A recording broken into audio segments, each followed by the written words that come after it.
Are crimes, kids shooting at other kids, shooting from cars. So what's the value of the civil order? Why not just do better law enforcement? Both. The value of the order is that it gives me three things. One, it says it's a statewide issue and it's a message to everyone to start leveraging your resources and arresting people. Two, the jurisdictions come at this, including with the DOJ restrictions, differently, without the leveraging and the additional resources, arresting, and where do they go? We've got to make sure that everyone is bumping up their services. It's a message to the Metropolitan Detention Center. It's a message to the HMOs. You better figure out treatment. We have been sort of stalled out, to your point. This order basically says, stop stalling out, and to your point, just arrest everyone. Well, I also have to have the ability, I can't arrest everyone. There are literally too many people to arrest. Well, this would allow us... If someone's got a concealed carry permit in Albuquerque walking down a public street, they're not going to get arrested.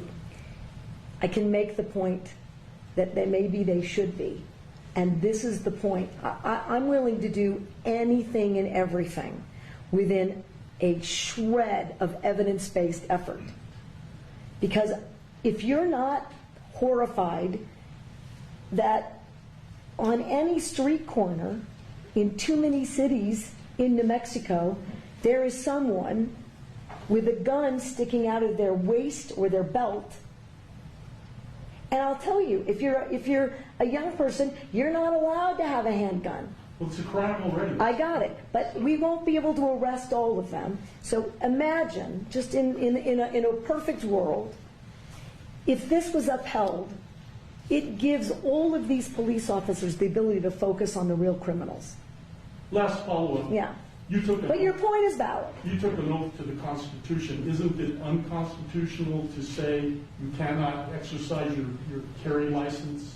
With one exception, and that is if there's an emergency, and I've declared an emergency for a temporary amount of time, I can invoke additional powers. No constitutional right, in my view, including my oath, is intended to be absolute. There are restrictions on free speech. There are restrictions on my freedoms. In this emergency, this 11-year-old and all these parents who have lost all these children, they deserve my attention to have the debate about whether or not in an emergency we can create a safer environment. Because what about their constitutional rights? I took an oath to uphold those too. And if we ignore this growing problem without being bold, I've said to every other New Mexican, your rights are subrogated to theirs. And they are not, in my view. Wait a minute. Okay. You're talking about crimes. There are already laws against the crimes, so how are their rights? I got it. But again, if I'm unsafe, who's standing up for that right? If this climate is so out of control, somebody should do something. I'm doing as much as I know to do. Madam Governor, Yep. do you really think that criminals are going to hear this message and not carry a gun in Albuquerque on the streets for 30 days? No. But here's what I do think. It's a pretty resounding message.